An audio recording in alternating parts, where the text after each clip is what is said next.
Moadim les Simcha, donc on continue, cours numéro 6 sur le Sefer Hamidot, sur le sujet amour. Donc on commence un nouveau sujet, Bezrat Hashem. Hier on a fini le sujet hospitalité, la Ran Satochim, ça a amené énormément de bonnes choses, et on commence le sujet amour.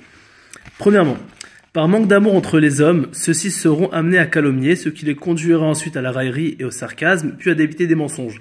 Le message pour nous, c'est que si on fait en sorte d'aimer, on n'arrivera pas à tout ça, ni à venir à faire du lachon hara, ni à se moquer, ni à ensuite à devenir un menteur. Donc, il faut voir les choses venir. Deuxièmement, la haine causera la panique et elle provoquera un incendie, lo alenu. Troisièmement, grâce à son amour pour Dieu, béni soit-il, l'individu préservera son âme de tout dommage.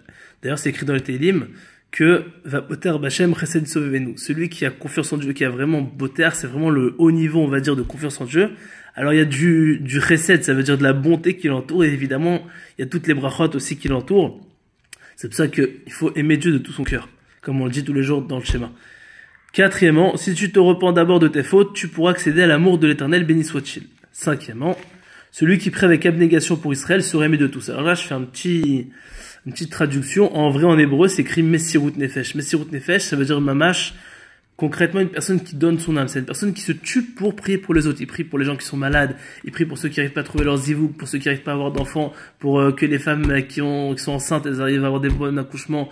Il prie pour chaque galère, que ce soit au niveau individuel pour les autres ou pour tout le Israël. Akadosh Baruch Hu, il va faire en sorte qu'il sera aimé de tous. Pourquoi? Parce qu'il se donne pour les gens, donc les gens, ils l'aimeront. 6. L'amour de Dieu amènera à se renforcer. 7.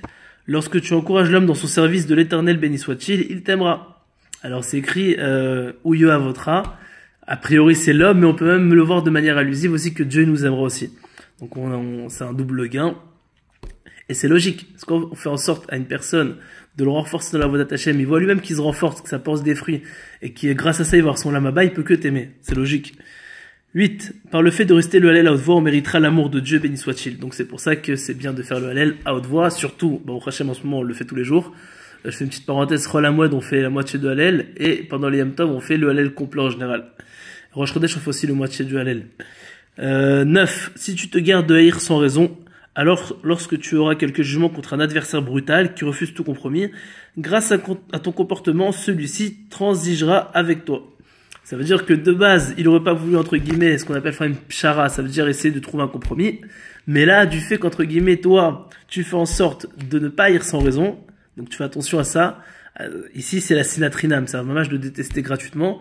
Eh ben, il fera en sorte de revenir sur lui-même et de trouver un compromis. Celui qui s'abstient de prononcer un serment, point numéro 10, celui qui s'abstient de prononcer un serment mensonger ne transgressera évidemment pas l'interdiction, ne te venge ni ne garde rancune, parce que c'est la suite. 11. Là, il constituera un remède pour l'amour, c'est très marrant. 12. Mais c'est vrai. 12. Celui qui sert Dieu par amour, son mérite protégera jusqu'à 2000 générations. Ça, on le dit dans la Gemara, on le dit partout. 13. En un lieu où s'établissent des accords de mariage ou quelques contrats d'alliance, l'Éternel, béni soit-il, sera présent. Donc c'est incroyable, faut savoir que quand une personne il se marie ou alors il fait des tnaïm pour se marier, eh ben Hachem il est là, mamash, donc faut être content. Voilà, on a fini le premier partie de Amour et demain on continuera si Dieu veut sur la deuxième partie et on fera un nouveau sujet qui est la Emouna. Voilà des bonnes nouvelles si Dieu veut.